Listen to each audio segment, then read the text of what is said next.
Petite vidéo pour vous expliquer c'est quoi plus précisément la mission de la Régie des rentes du Québec.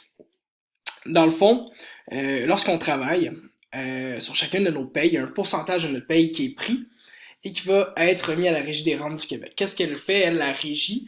Eh bien, c'est qu'elle va prendre cet argent-là, elle va l'accumuler de façon à ce que lorsqu'on n'aura plus d'emploi, que ce soit différentes raisons ou tout simplement parce qu'on a pris notre retraite, eh bien, on puisse continuer de consommer. Donc, on reçoive encore un pourcentage de notre revenu annuel à ce moment-là, même si on ne travaille plus. Ce pourcentage de notre revenu annuel-là, ce montant d'argent-là va nous aider à répondre à nos besoins, puis va faire en sorte qu'on va continuer à consommer en tant que citoyen.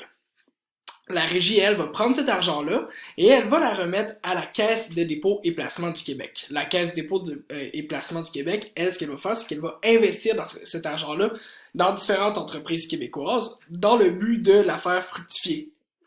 Donc, dans le but de faire plus d'argent avec cet argent-là. L'objectif derrière tout ça, c'est de s'assurer que tous les Québécois, à leur retraite, puissent continuer à dépenser, que tous les Québécois puissent avoir accès à ce qu'on appelle un fonds de pension.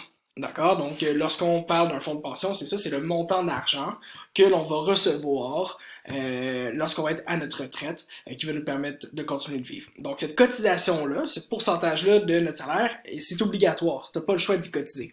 Sauf que ça te donne un fonds de pension qui te donne un certain pourcentage de ton salaire annuel.